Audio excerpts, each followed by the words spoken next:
Funding for New Mexico in Focus is provided by viewers like you. This week on New Mexico in Focus, a look at Governor Michelle Lujan Grisham's changes to the state budget before signing it last week and the individual bills that fell to her veto pen.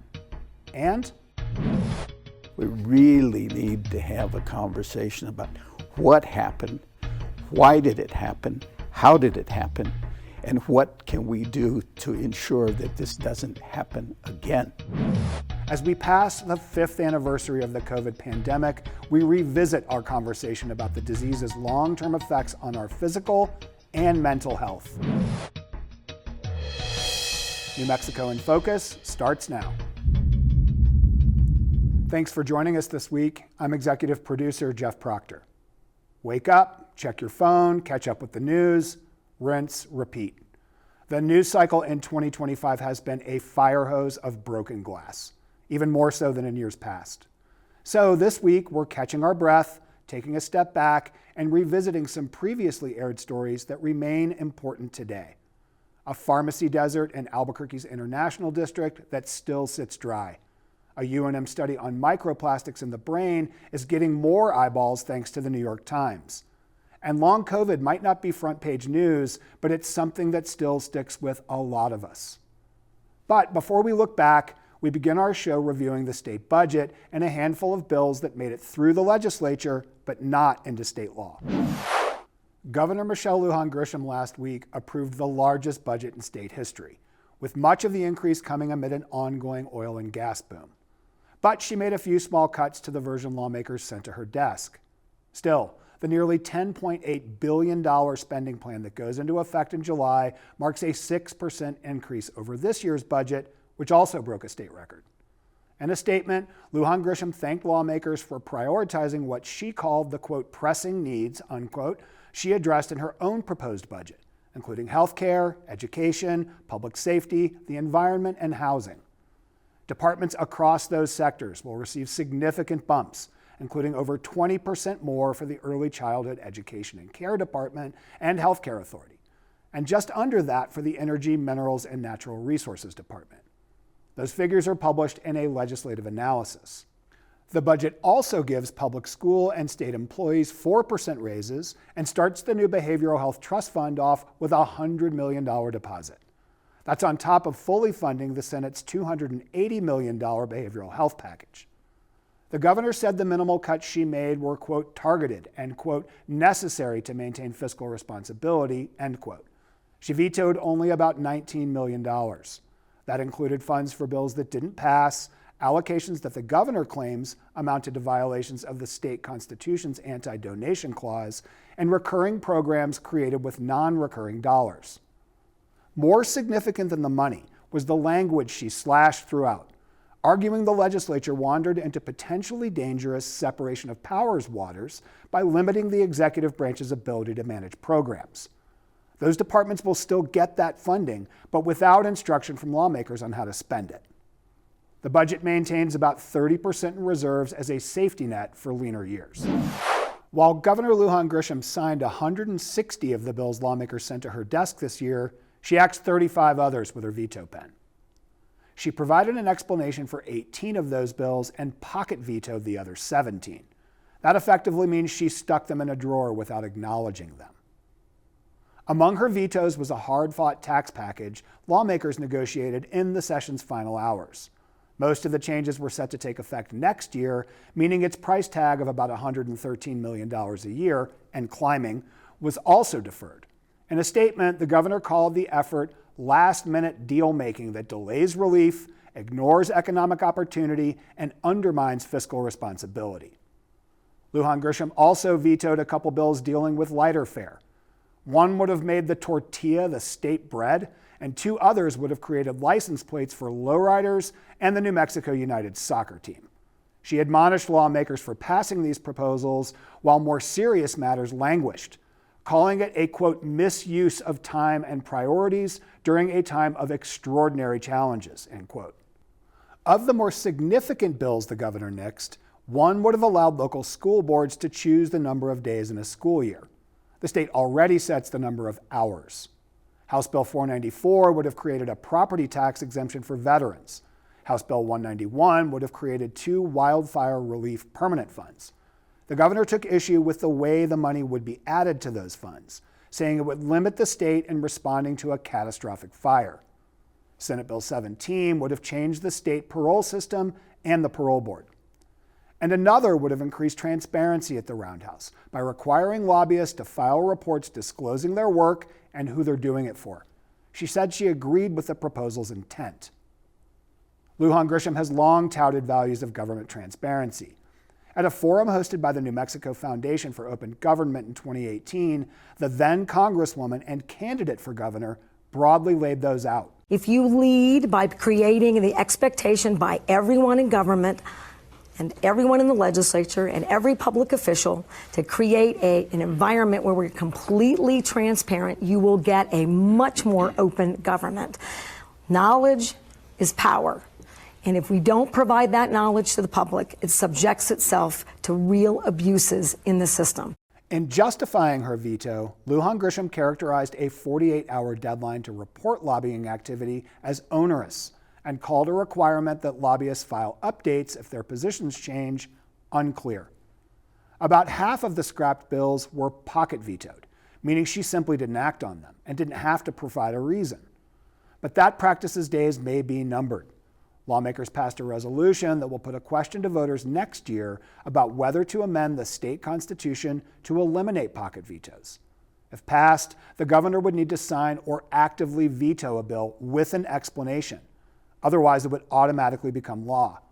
The constitutional change would not take effect until 2027, meaning it wouldn't affect Lujan Grisham. We use these plastic materials, and after we're done with those, they end up in a landfill. Well, then from there, those end up leaching into our groundwater, and then we use our groundwater to irrigate our crops, and even we'll see these microplastics get into the soils. And that's one of the biggest causes for concern. We'll hear about that UNM study on microplastics in the human brain in about 30 minutes.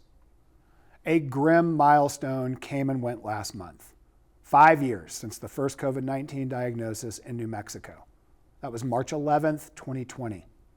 Fast forward to today, and COVID has taken a backseat to another contagious disease in the public discourse. A measles outbreak is raging in Texas, with dozens more cases diagnosed in eastern and now southern New Mexico. As of last fall, free COVID vaccines are no longer available for uninsured New Mexicans. And according to the State Department of Health, New Mexico averages 30 COVID cases and 1 hospitalization per week. Lower numbers aside, our state is still hurting after the pandemic. The effects of long COVID live with many New Mexicans, including public defender Jennifer Burrill, who was one of the first in our state to test positive for the disease. In this interview that first aired last March with Burrill and former American Public Health Association President Michael Bird, she tells us about the physical toll long COVID has taken. Jen, I know you've struggled for parts of the last 4 years on and off with your health, probably with what we know as long COVID. What has that been like for you? What have your symptoms been? Well, the symptoms are frustrating because at least my providers are not familiar with how to deal with long COVID, or if there is a solution, which I think we can probably talk about more. Mine started pretty severely with transient pain, which everybody thinks is made up because it moves. You're like, it hurts in your legs and then it'll move. But when we learned that it was more of a blood disease and that it would flow through your body and affect different parts at different times, then that made a little more sense. My issue is that when I addressed my providers with those issues and some pain I was having in my head, pretty severely specific pain, there wasn't a solution other than giving me opioids, which I refuse to do because I work in the criminal justice system, and I have seen people of every income level get trapped into addiction from that, and I was not willing to do that. I was very thankful that I wasn't able to sleep from the pain. And so you get a little crazy and you don't heal, right? Your body doesn't have a chance to heal.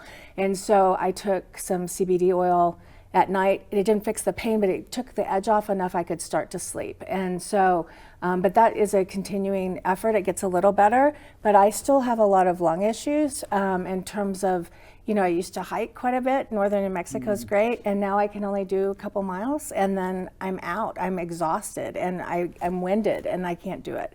And it's even shown up when I'm in trial. If you're speaking for an hour, sometimes you lose your breath. It reminded me when I was pregnant, and the baby would sit on your lungs, and you'd be like, "Just let me catch my breath for a minute," And so it has affected everyday life. And right now, the doctors I'm seeing, at least, just don't have a cure. God, I know way too many people who have similar stories.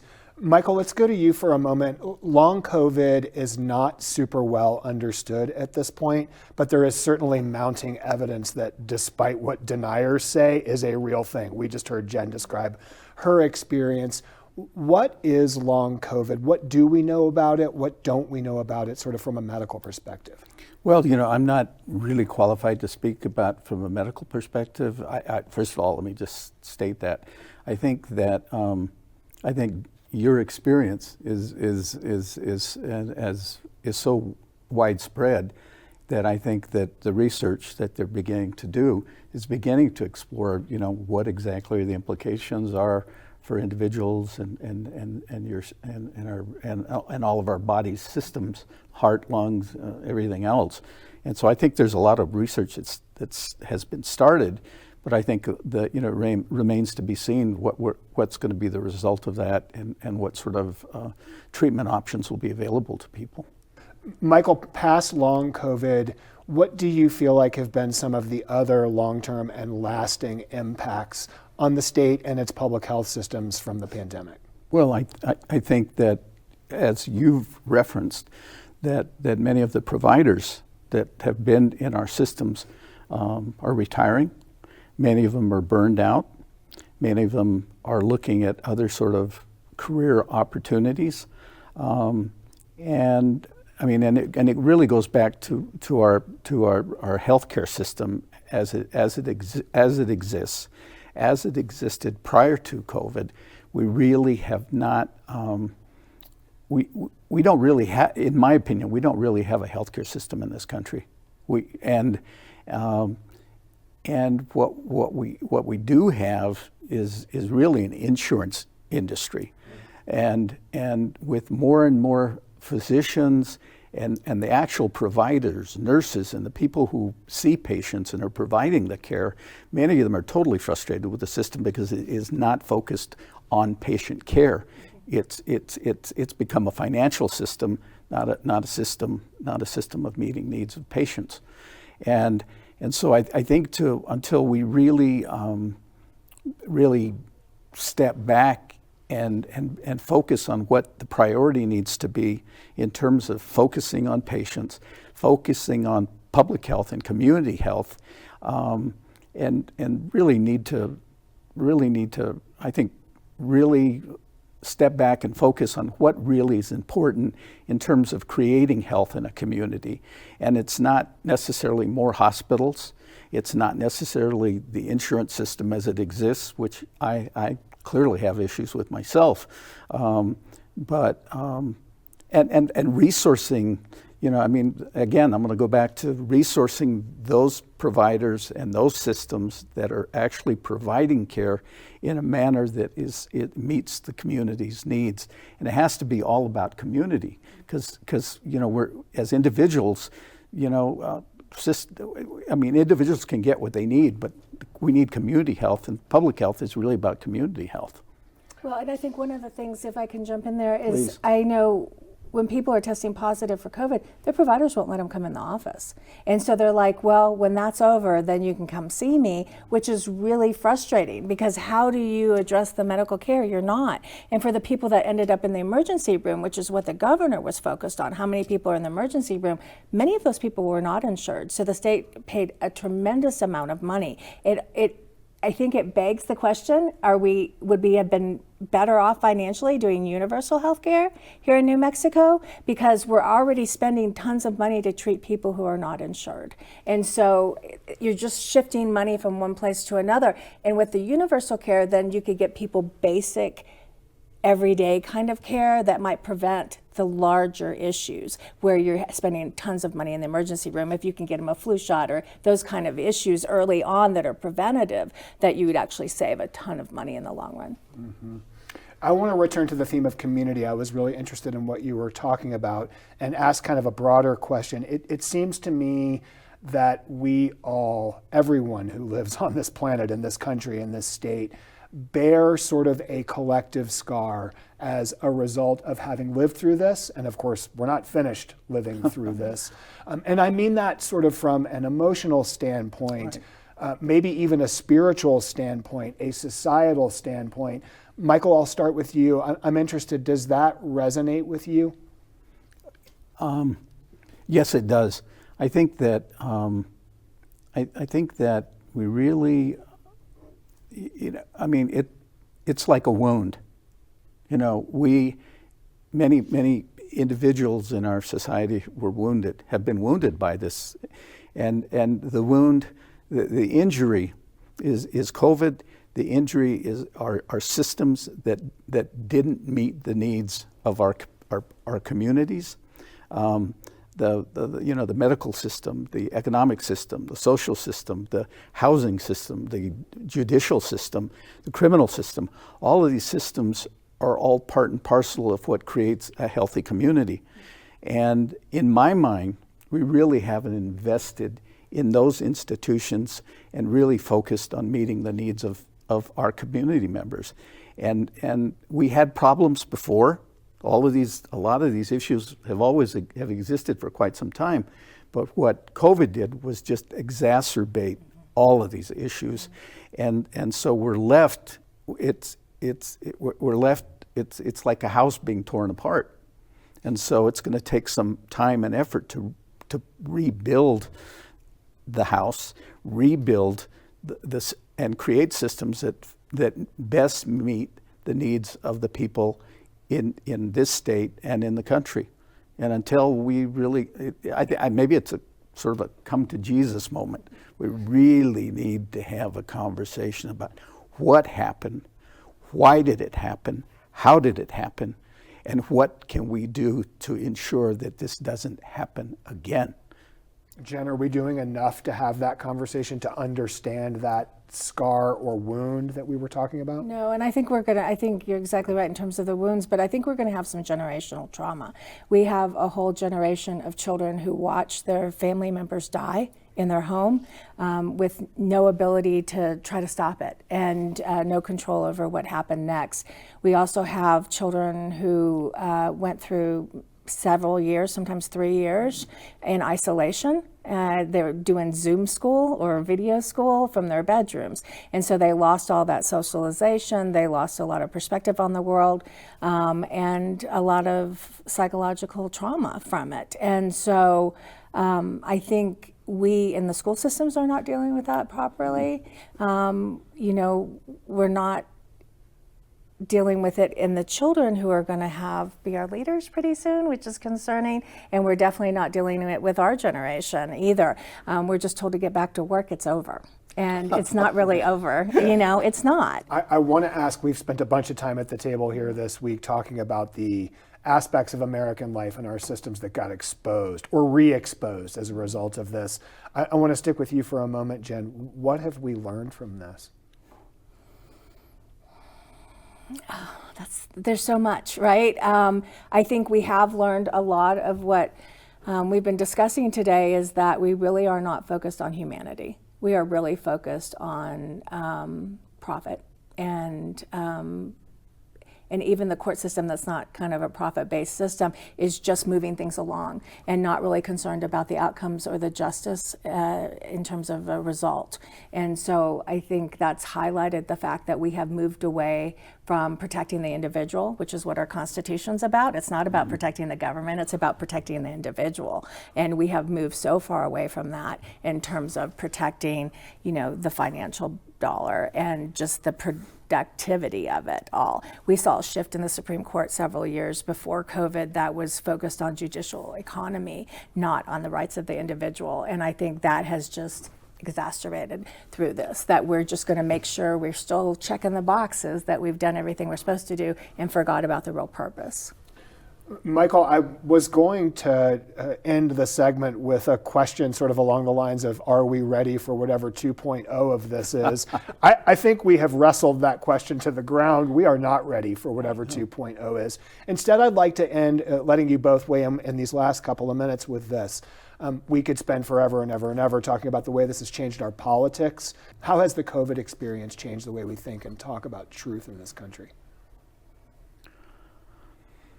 Oh boy, an easy one, right? Truth. The final exam. Truth. I think we need to redefine what it is, because it's become some sort of an abstract concept that people are defining in a variety of ways. And I don't,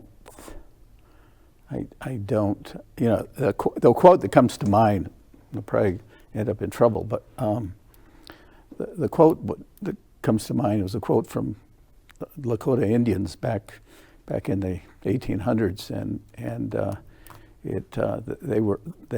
they coined the phrase "white man speaks with forked tongue," and not that the white man's the only one who speaks with forked tongue, but I think that in fact reflected something that was real then. And that is something that is still very real today. That truth, which we talk about a lot, but what does it really mean, and how does it play out? Because it's an abstract term. It can mean truth. People are interpreting truth in all kinds of ways. But Michael, that's good trouble, is what I've heard that called. If that's going to get you in trouble, it's the good kind. Jen, I want to give you the final word on that. How do you think this has impacted the way we think about what's real and what's not? I think it makes us much more skeptical. And I think, science has always, been focused on the truth, but the truth can change as we learn more information. And I think most people want our leaders to come out and give them a definitive answer, and that's just not the way science works. And so they were trying to provide us with the information that they had at the time, and then as they've continued to learn more, then it changes, right? And so now these general people think that, and not really understanding how science works, think that we were lied to along the way, right. And which makes them distrustful of anything that's going to come out of long-term research. Right. And I think that's concerning, and I think that will spread. I don't think it's just going to be contained to science. I think it makes a distrust of institution and systems because we don't believe them and we know they harm people. I can't thank you all enough for the conversation today, difficult as it was. I hope that you'll both come back sometime so that we can continue it. Thank you so much. Thanks, Jeff. Thank you for the opportunity. Many thanks to Michael Bird and Jennifer Burrill. If you think you're exhibiting any long COVID symptoms, from fatigue to brain fog, please consider visiting your primary care doctor. Now, back in 2023, both the Walmart and Walgreens locations in Albuquerque's International District closed their doors, and with them went key pharmacy options for area residents. As a result, the Albuquerque Health Equity Council last year labeled the neighborhood a pharmacy desert. Today, both locations remain shuttered. So we wanted to revisit a conversation we had last summer with City Councilor Nicole Rogers, who represents the area. Just a month after this interview first aired, City Desk ABQ reported that the Walmart location went under contract for sale, but it fell through. And the Albuquerque Journal reported just this month that the property is still on the market, and the city remains open to working with a future owner on redeveloping it. Councilor Rogers explained who bears the brunt when pharmaceutical services go away and what solutions may exist. Albuquerque City Councilor Nicole Rogers, thanks so much for being here. Thank you for having me. Now, I want to start broadly here. When considering the International District as a pharmacy desert, which residents are most impacted? I'm so glad you started with that question, because for me, that's who I'm really most worried about, is our most vulnerable. So our seniors, and I think specifically transit dependent residents of District 6, which from the data that I've been pulling, we have over 8,000 households in District 6 that do not have a vehicle. And there are even segments of families that have vehicles, but kids have to ride the bus, or one parent has to ride the bus. So there are a lot of transit-dependent folks in District 6 that now have to go further.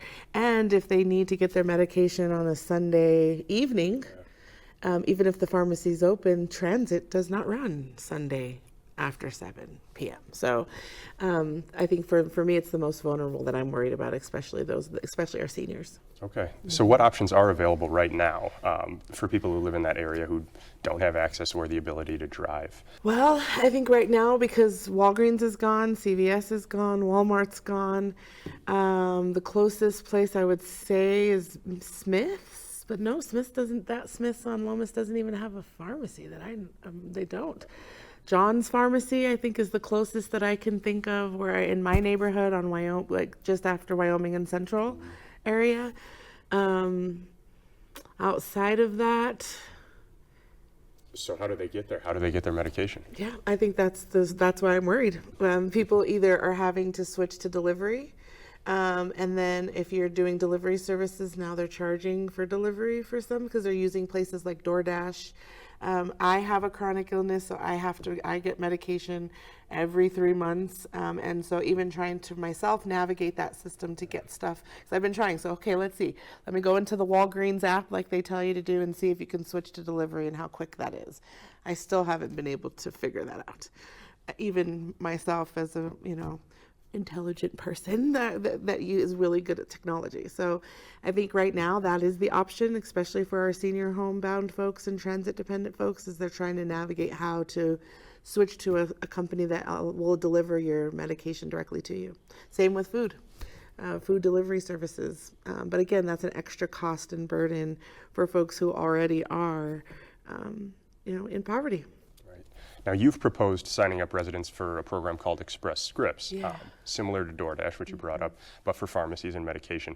How exactly would a large-scale rollout of a program like that work? And would it be more difficult for anybody in particular? It is difficult, because I think what I learned from my time in healthcare is that's dependent on if your specific provider for your healthcare allows you to use Express Scripts.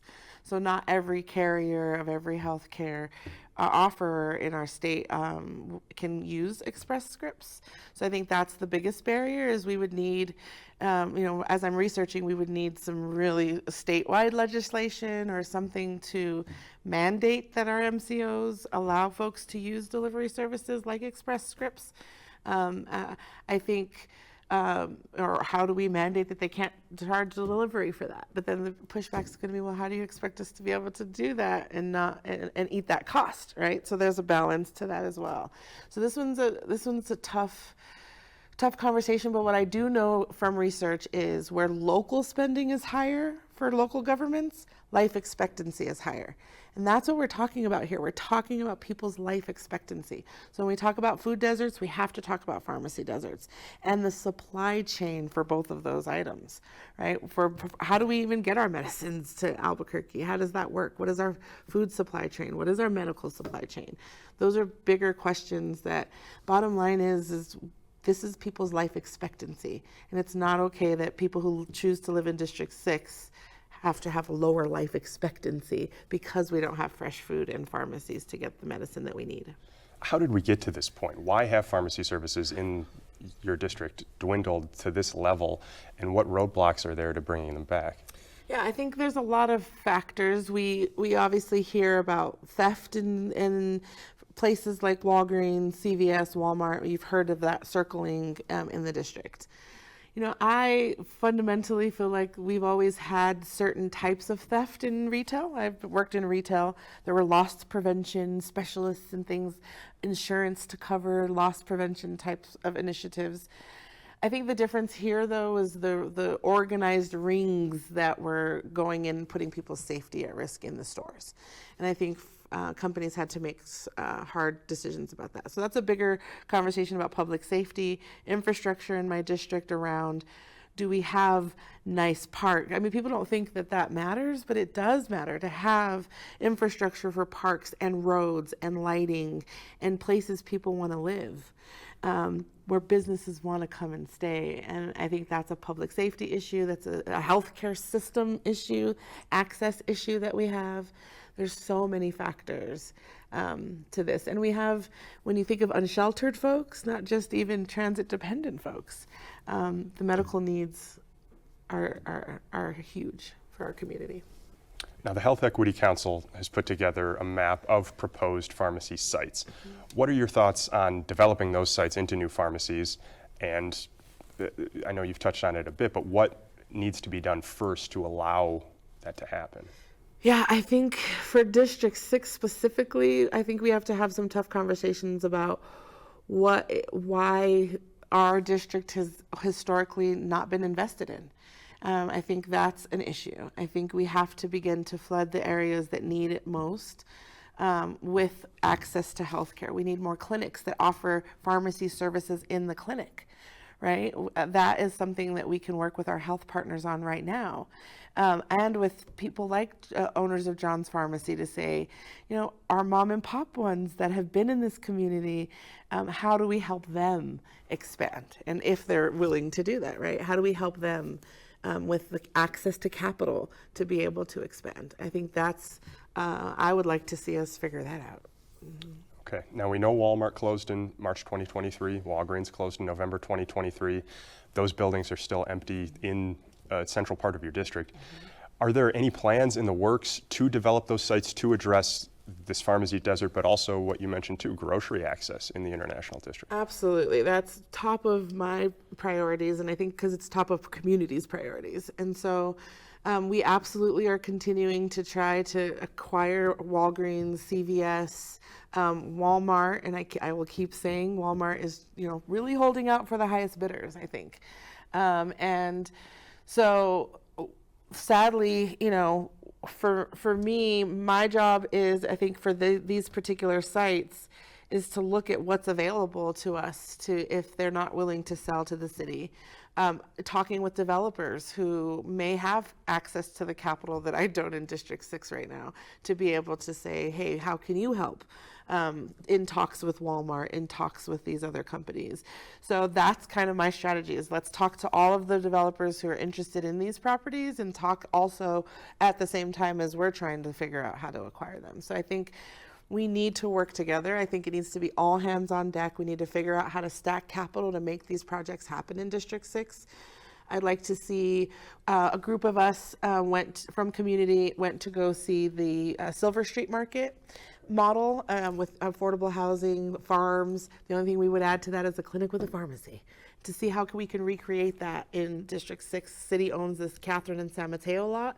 What if we can recreate that there with a clinic?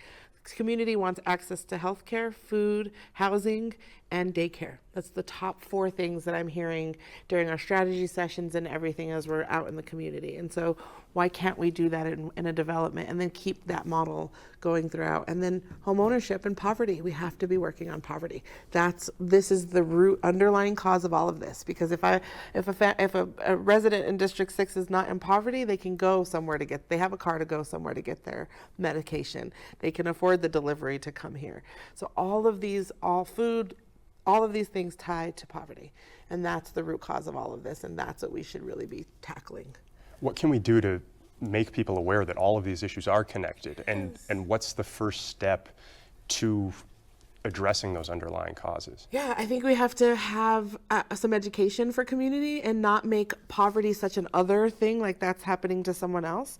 Because as we're in the community teaching people about situational poverty, and have you ever had to postpone a bill? That's situational poverty, right? And everybody can relate to that. There's generational poverty, right? And that's what we see a lot of in District 6. The generational poverty that keeps people in this cycle that you can't go to your mom and say, hey mom, how do I get a leg up? Because mom was in poverty, grandma was in poverty, great grandma was in poverty. So I think we have to do the education so people don't see it as such a other thing, and that you too have dealt with everybody has dealt with situational poverty at one time or another. Everybody's heard the rob Peter to pay Paul saying, right? It doesn't matter where you come from. We've all had some type of situational poverty at some point in our life. And understanding that not everybody gets the same financial principles. That's why I talked about it in the campaign, and we are doing it and delivering on it in Office of Financial Empowerment. That's already off the ground. We got the strategic planning grant from, and we're also getting the implementation grant from cities for financial empowerment. And this is exciting because for once we can focus on economic development is important. Economic development is about business development. But financial empowerment is really about giving people in poverty the tools to get themselves out. And that's only going to help our community. All right. City Councilor Nicole Rogers, thank you so much for being here. Thank you for having me. Yeah. Thanks to Lou and to Albuquerque City Councilor Nicole Rogers. Earlier this month, the New York Times highlighted research conducted at the University of New Mexico on microplastics in the human body. It's a study we first told you about in February that shows the brain accumulates more microplastics than any other organ. Now that these troubling results have hit national headlines, we wanted to revisit that conversation senior producer Lou DeVizio had with Dr. Marcus Garcia, one of the researchers who made that startling discovery. Dr. Marcus Garcia, thank you for joining me on New Mexico in Focus. Thank you for having me. I appreciate it. Yeah. Now I want to talk about UNM Health Sciences' two recent studies on microplastics in the human body, the placenta last year and most recently published the brain. But I want to start generally. What are microplastics? How do they enter our bodies? And why are you and your team so focused on studying them? Yeah, and these are very great questions to have. So just to give a little bit of background around what microplastics are, when we think of plastics in general, I mean a bottle or even just Tupperware, things along those lines. What ends up happening with those is as they start to degrade or get older, they start to break down into what we call these microplastics. What ends up happening is we use these plastic materials, and after we're done with those, they end up in a landfill. Then over the next 20, 30 years, they sit in that landfill, and the sun is hitting them. They're also being degraded just because of compacting those landfills down, which starts to break those into these microplastics that we're worried about. Well, then from there, those end up leaching into our groundwater. And then we use our groundwater to irrigate our crops, and even we'll see these microplastics get into the soils. And that's one of the biggest causes for concern. Okay. So just to nail that down, it's mostly from these indirect sources, not so much the 5-year-old piece of Tupperware I have in my cabinet or the water bottles that I'm drinking out of. Yes, exactly. And just to kind of bring it a little bit more is, you may break off a piece of, so in the media we do see a lot around like the cutting boards. And when you're taking pieces off as you're cutting, those are actually going to be very large pieces, so macroplastics. Our body has a good way of just getting rid of a lot of those bigger pieces. It's more of the smaller stuff that we really have to be concerned with. So yes, you are correct on that. What do we know about what these microplastics are doing to our bodies? Are they inherently dangerous or harmful? So that is a great question, and we can't give any definitive answers right now. But in terms of looking at certain trends and all the research that's coming out, we're starting to see a lot of trends towards those directions. Now, the main thing with this study is we wanted to be able to identify, are these plastics being absorbed into the body as well as ending up in specific and vital organs as well. So that was one of the reasons why we focus on the liver, kidney, as well as the brain. And we are seeing them there. We now use this information because using this new technology that we've created, or this new methodology, we can now tell exactly how much of those microplastics are present in these specific organs. And one of the things that we say as toxicologists is the dose makes the poison. So now that we know what dose, we can start linking that to clinical outcomes. So whether it be related to certain cardiovascular health outcomes, diabetes, even just neurodegenerative disorders, those are things that we're keeping in mind, especially as we're moving into a lot of the phase 2s of a lot of our studies. Okay. kind of along the same lines, but what don't we know about microplastics? Yeah. So one of the things is we have ideas around how they get into our bodies, but we don't have that definitive, what we call mechanism. So that's another area that we're really focused on in being able to identify. So one of the thoughts that we're really moving towards and answering is we believe that these plastics are being uptaken through our dietary fats. So as our body starts processing our food after we eat, what ends up happening is those nanoplastics hitchhike into our dietary fats, and then our bodies work to process those throughout our body for different energy sources or just overall nutrients. And as they're entering into those tissues, then they get embedded and ultimately accumulate over a period of time. Okay. Now, the study that was published last year on the placenta, that of course breathes life, so to speak, into a fetus, and as they grow in the womb, does the presence of microplastics in a placenta mean that babies are being born with microplastics in their systems? Yes, so that is one thing that has been a big cause for concern. There has been a lot of studies out there from other groups who are really focused on microplastics and specifically transport from placenta to fetus as well as in breast milk. And from those, of course, this is in a mouse model. They have seen that there is that translocation or passing from the placenta onto the fetus, as well as even after birth, they're consuming these microplastics through the breast milk as well too. Now, let's move on to the recent study on the brain. Why was that the next place that you chose to look, and what did you find there? So whenever we wanted to look at that tissue specifically, it was just, okay, if they're getting into all these other tissues that we've already looked at, is it also getting in there? And to our surprise initially, when we saw that, we're like, okay, yes, they are. Now, seeing that it's accumulating at the highest amount as compared to other tissues was very concerning to us. But again, too, this also goes down the lines of thinking that these plastics actually hitchhike through a lot of our dietary fats. So the brain does have a lot of fat in it as well, too, and that's what helps with overall processing. But on the same side, too, is the brain has a very high metabolism, but it doesn't have a great mechanism to get things out. So that's what we think. So like with the liver and kidney, those still have the ability to filter out a certain amount of these plastics, whereas the brain may not have that same kind of mechanism. So to see that there was that accumulation in there, that was one of the big findings. And again, moving towards like now looking at some neurodegenerative disorders that might be associated. Of course, we haven't made that definitive answer to that question yet, is going to be very important. Yeah, what was the data that you found on a possible link between dementia and the presence of microplastics? So with that study too, is we looked at healthy brains and we noticed that there was a certain concentration of plastics that was very pretty high in general. But then we were also able to collect brain samples from dementia patients. And we actually saw that there was 10 times the amounts of plastics within those tissues.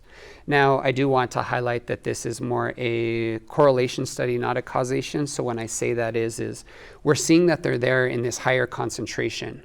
We're not saying that it's the plastics that are causing the dementia at this point, but what we are saying is that based off of the degeneration of these barriers as these types of conditions progress, that it might allow for these plastics to get in there a lot easier. So that's one of the main things that we're still continuing to investigate to be able to give that definitive answer. Okay. Now, given these microplastics have made their way into our ecosystem and our groundwater, as you said, simply avoiding things like I said, Tupperware, bottled water, that's not going to completely protect anybody. Right. Are there lifestyle changes, though, that people can make to steer clear of these things? Or at this point, is that just kind of like paddling upstream? I think that we can always do something to improve in our everyday life. Of course, being more cognizant or understanding and seeing how much plastic we're using on a day-to-day use, you know what I mean? So whether that being looking at some of the packaging that some of our products are coming in and figuring out, is there a way where I don't necessarily have to buy a product that has that much plastic wrapped, or even if you still do, because we know it may be difficult, is trying to figure out better ways in which to manage that, or even just reuse some of these products until they're not able to be reused anymore. Of course, recycling is an area that we want to see improved. But one of the biggest things is seeing how ubiquitous or how much we're seeing in the environment. Again, a lot of that is coming from that breakdown in these landfills. And what we're thinking we can do is work around policies to really mitigate some of that. So being able to take those plastics out of these landfills and better process them, or better recycling. Or even one of the biggest things that we think of is even having some form of waste to energy treatment plant. Of course, we know infrastructure is always a challenge, and especially building something new. But in a lot of European countries, we're seeing them utilizing a lot of these and really working well at this time. And those are things that I feel we can continue to adapt or advance and continue to build up and answer this question. Some northern New Mexicans speak a dialect of Spanish that isn't found anywhere else in the world. Despite surviving 400 years, scholars have recently estimated that without intervention, it could die out over the next 2 decades.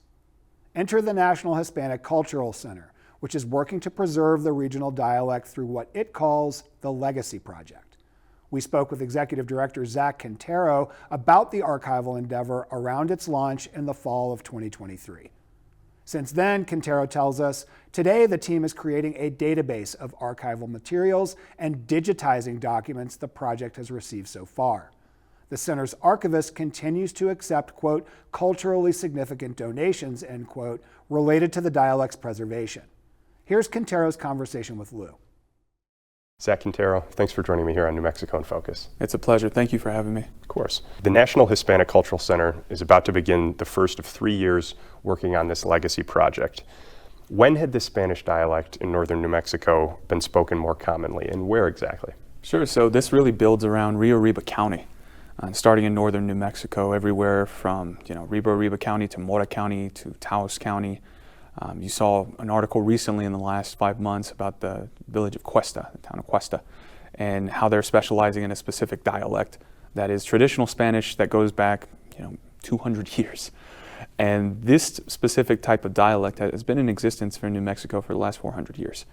And what we're trying to do with the Legacy Project is make sure that we serve as an audio and digital repository to collect, protect, and preserve this language for the entire state and for the entire country, for that matter. And making sure that hundreds of years from now, when folks ask, different kinds of points of language and dialect and history where Spanish was being spoken in North America, they can say New Mexico. Now, what is the cultural significance of the dialect in that area? The cultural significance is vast, and it starts with not only the story of what built into be New Mexico as it is, alongside our indigenous communities, having shared family members, both Hispanic and indigenous, being able to talk about the larger concept of what really formed what we know now as the United States, and being part of the multicultural piece of what we now understand to be the United States. So it's really powerful on the cultural side to gather this information and collect this specific audio, video, and historic documents. We just received 2 weeks ago, a historic document going from Valencia County to Santa Fe County from 1841. And to date that for you, the Gadsden Purchase, didn't happen until after that. The Treaty of Guadalupe Hidalgo didn't happen until after that. The statehood of New Mexico didn't exist until after that. So 1841 is, going back quite far. And being able to house that here at the National Hispanic Cultural Center is really, really special for us. Now, how did you and the Cultural Center decide on devoting your attention to this specific dialect? It was a form of 2 parts. The first was the public awareness going around Hispanic communities and being a good conversation with community leaders and folks in different parts of northern, central, and southern rural New Mexico who were sharing that a lot of their language was being lost, that their grandkids couldn't understand a different kind of word that their grandmother was speaking or grandfather was speaking. So first from the community it came to our attention. The second part was the media attention we started to see from the national side about subject matter experts sharing that this dialect, this specific form of Spanish being spoken, was going to be extinct in 18 years. So we saw it as an anthropological time clock, that we had to go on an anthropological rescue mission here to work with our community to protect this language, this history, this spoken dialect, and preserve it. And that's exactly what our mission is at the National Hispanic Cultural Center. Are there gaps in the language now? And how are you going to work to fill those gaps if there are some? Sure, there's clear gaps, and that goes back to the state's history. There's been different practices done specifically to the Hispanic community about spoken Spanish. My parents, good example of that. They deliberately tried not to teach me Spanish because of how they were treated in public school, because of how they were treated in private sectors of the economy as well, trying to root out, and the root word that they'd like to use back in the day was assimilation, which is a very derogative term now. They wanted them to forget all parts of their Hispanic identity, or Latina or Latino identity, and make sure that they didn't know any other language but English. So there will be gaps, but what we're going to be able to do is work with different experts in the field that are linguists, first and foremost, starting from the community, that speak this traditional Spanish, that are going to these interviews with us, that are talking with community members, that have trust within the community, that share with them and help us be able to share the full context and story of how this language has developed. We see different dialects from northeast New Mexico to northwest New Mexico, and everything from Castilian Spanish to Basque. And it's really interesting to see that kind of traditional Spanish still being spoken the way it was compared to the rest of the Americas. It's a really special way for us to be able to protect and preserve the full dialect in its entirety. Sure. Now, are there any words or phrases common in this specific dialect that stand apart from traditional Spanish spoken elsewhere? So the most common known one, I would say, just from the qualitative pieces that we pulled together, is plebe. So a lot of your viewers will know this word if they're Spanish-speaking viewers in that sense, and New Mexican, in particular Hispanic speaking communities. Plebe is a translation of the word gente, another parallel word of it, right? Which is people, so our people, plebe together. So our plebe, that's my person, that's our people right there. That's one of the traditional words that we've come across both in southern, central, and northern New Mexico. So we see tying trends of certain words being used over and over again. Plebe is one of them. Who still speaks this dialect? And more specifically, who do you know that wants to speak this dialect still? So the folks that still speak this dialect are, matriarchs and trusted elders of the Hispanic community, religious communities as well, protected communities that tend to be very private, and we're going to continue to respect that privacy, that have learned this language through religious songs, right? Through traditions during the holidays, through certain prayers, even on Fridays, to Saturdays, to Sundays, to Mondays, certain prayers of the day. They've learned it through their religious background. They've learned it through their community gathering background. They've also learned it through plants, through naming certain things the way they're named, and sharing that and then carrying that over to the traditional language. So. How are you and your team working to gain trust in these communities where the dialect is spoken so that you can record and archive it, but also respect the people who are currently speaking it? Well, it helps first and foremost to approach it from a place of humility and respect and understanding, I have an obligation as a New Mexican, as a Hispanic New Mexican, to ensure that I look at this through the eyes that is respecting the people that are speaking it right now. And that is talking with the community first and foremost of who is already speaking it in these communities, understanding the full scope of what kind of activities happen and what involves that language, and then being able to be part of it slowly and being able to share that we want to be able to protect that specific language with them slowly. And that kind of trust takes time, but it's something that I feel that we've been able to gather over the last 6 months in a very powerful way. Our first visit was to families in Mora, New Mexico, in Mora County, in the town of Mora, and being able to talk with certain family members about the form of dialect they use with their family, form of dialect they use in the community. That's a huge first step. And also working with key institution partners like UNM and New Mexico Highlands University, NMSU, Northern New Mexico College, places where people send their kids from New Mexico. New Mexico Hispanic students attend these kids, and they are speaking this language still, but they're going back to their family members and saying, hey, we heard about a project that involves the way that grandpa speaks Spanish or grandma speaks Spanish. or the way that dad or mom speaks Spanish, and they connect with us. So it's very natural of what the connection takes place between the community and us, but it's first coming from a place of respect and honoring the language as it's being spoken in that area. Sure. Now, you talk about a connection with the community. How will these families be able to, who are involved in the project, be able to access this information? Obviously, parts of northern New Mexico, internet isn't as easy to come by as it is down here. Will there be a specific effort to keep these people involved compared to the rest of the general public? Yes, so we're taking active trips in the field, making sure we stay in close contact with communities that don't have internet accessibility or have direct conversations with us as the National Hispanic Cultural Center. We have remote sites that we're setting up through the Department of Cultural Affairs in partnership with some of our university institutions, where we're going to be able to have reoccurring interviews, reoccurring document scanning, so we can be able to show workshop practices to preserve traditional documents. Like I just mentioned, that document from 1841.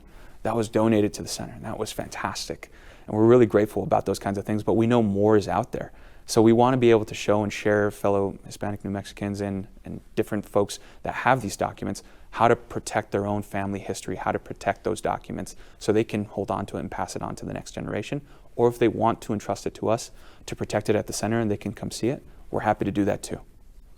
Now, there are several different perspectives from which an organization like yours can approach a situation like this or a project like this. As anthropologists, as historians, as social linguists, are you and the center approaching it from one of those in particular, or is there value in approaching it from all three? There's value in approaching it from all three. The main one we're approaching it first with is a point of pride and honor for the community, and making sure that we share it from the community's perspective first, and being able to connect with them and share what kind of documents, what kind of story, what kind of language they would like to be able to first just start off the conversation with. And then as that grows, be able to share the anthropological piece behind it, which is who taught you this, right? Where did it come from originally? This town over here speaks different from this town. Why is that? Building that narrative and timeline is the history part after that. And then following straight from that is the sociological component of how did that influence the mapping of language that we have right now in the state? How did it influence the mapping of the United States, for that matter? And what is being spoken now? So. It's one thing, obviously, to archive and to preserve a language, but there's a clear and major value in that alone. But is there any plan to teach this, to disseminate it to people so that this does become a bit more common? Sure. So the long-term goal that we have, 3 stages. The first short term is, again, building the community partners, which we're actively doing right now and successfully carrying out, and being able to do interviews and being able to pull together resources from different partners. Second part is being able to display the interim piece of what we pulled together, like those documents, and even another recording that we got from Cuba, New Mexico. We have a series of 15 tapes that we received on a track-to-track player. That's a very old school way of playing audio. And it's traditional Spanish being spoken in Sandoval County in Cuba, New Mexico. It's another precious artifact that now we're entrusted to be able to protect and preserve by Smithsonian standards of care. So that's the midterm part. The long-term piece is with these documents, with that audio, is serve it as a repository here at the National Hispanic Cultural Center so that when people are visiting, whether it be fellow New Mexicans or visitors to New Mexico that may not know a lot about the Hispanic community or want to learn more about Spanish-speaking communities, how it kind of developed, and visit the NHCC and be able to listen to this and make it interactive and be able to map it out and show the history of this and be able to show the words and what they mean and the significance it means culturally, so that people have more education and be able to come from a place of love and respect towards the Hispanic community. Zach Quintero, thanks so much for joining me here on New Mexico in Focus. Thank you so much for your time. Thanks to Zach Quintero and to everyone else who contributed to the show. Thank you for watching, and we'll see you next week.